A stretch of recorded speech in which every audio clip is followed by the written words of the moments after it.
আজকে রেসিপি জ্যান্ত বাটা মাছ কেটে বেছে ধুয়ে নেব। বাটা মাছ দিয়ে লাউ শাকের রেসিপি বানাবো আজকে আমি। মাছ আমার কাটা হয়ে গেছে, ভালো করে ধুয়ে নেব। এই মাছে আঁশ আছে প্রচুর, ভালো করে ধুয়ে নিতে হবে। মাছ আমার পরিষ্কার করে ধোয়া হয়ে গেল।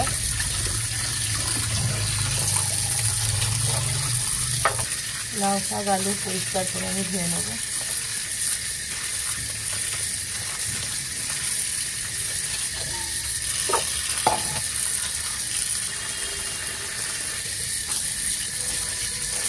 পরিষ্কার করে ধুয়ে নেব আরেকবার। মাছে আমি নুন হলুদ ভালো করে মাখিয়ে নেব। নুন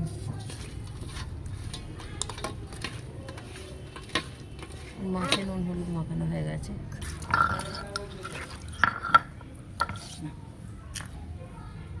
মশলাটা আমি রেডি করে নেব। সর্ষে কাঁচা লঙ্কা বাটবো,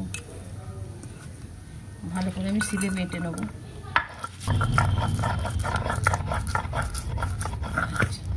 মিহি করে আমি মশলাটা বেটে নিচ্ছি।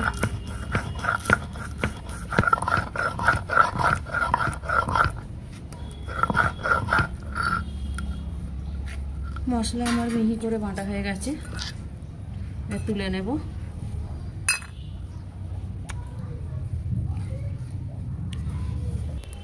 উনুন জ্বেলে নিয়েছি, আমি কড়া বসিয়ে দেবো।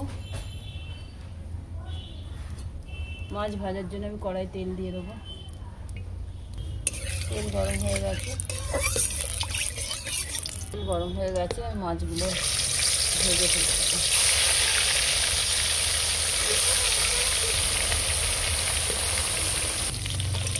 এক পিস ভাজা হয়ে গেছে, আমি উল্টে দেবো। ভালো করে ভেজে নেব। মাছ আমার ভাজা হয়ে গেছে, লাল করে তুলে নেব।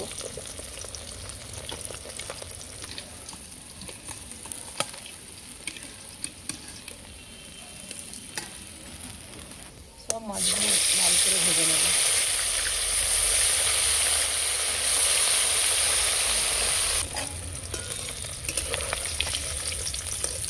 সব মাছ আমার ভাজা হয়ে গেছে, এবার তুলে নেব। সব মাছ আমার ভাজা হয়ে গেছে। শুকনো লঙ্কা, 5 ফোড়ন,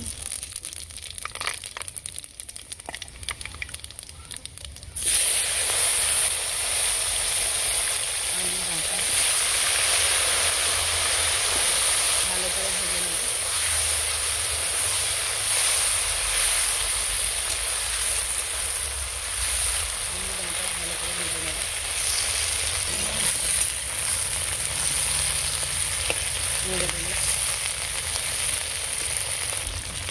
লাউ শাকের ডাঁটা, লাউ, আলু ভাজা হয়ে গেছে। এবার একে একে মশলাগুলো দেবো। হালকা একটু চিনি দেবো, পরিমাণ মতো নুন দেবো, হলুদ, লঙ্কা, বাটা মশলা ভালো করে নেড়ে নেব।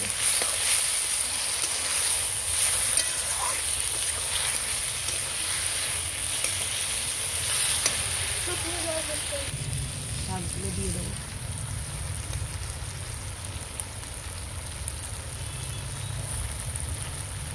ভালো করে নেড়ে নেব।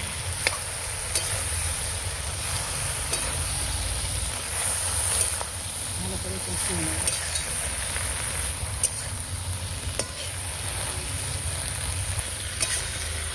ভালো করে আমার কষানো হয়ে গেছে, এবার জল দিয়ে দেবো।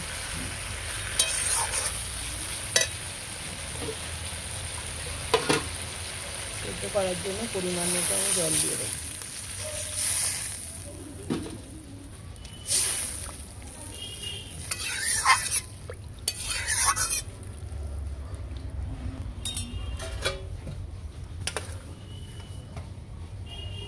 সিদ্ধ করার জন্য আমি 20-15 মিনিট ঢাকা দিয়ে রাখবো।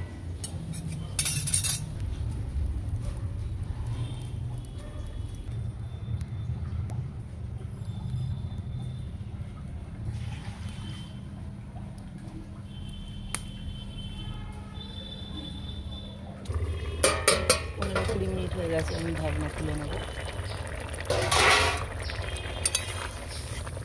নাড়িয়ে দেবো। খুব ভালোভাবে ডাঁটা আলু সেদ্ধ হয়ে গেছে। ভেজে রাখা মাছগুলো দিয়ে দেবো।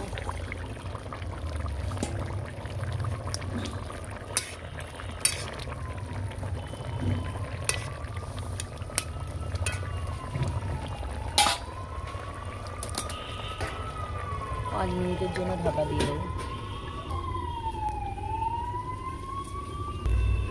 5 মিনিট হয়ে গেছে, আমি ঢাকনা খুলে নেব।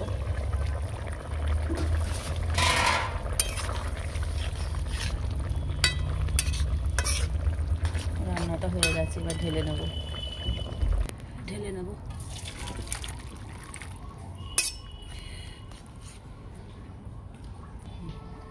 হয়ে গেছে।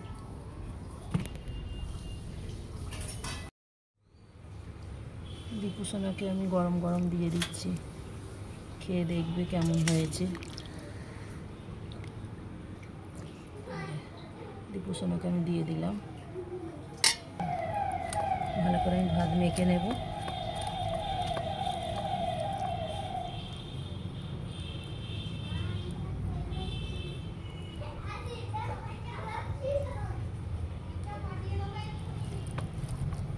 দীপু সোনা বলবে কেমন হয়েছে, যে খাইয়ে দেব। দীপু সোনা কেমন, আর আপনারাও এই রেসিপিটা তৈরি করবেন। ভালো লাগলে জানাবেন, ভালো লাগলে একটা সাবস্ক্রাইব করবেন। ধন্যবাদ।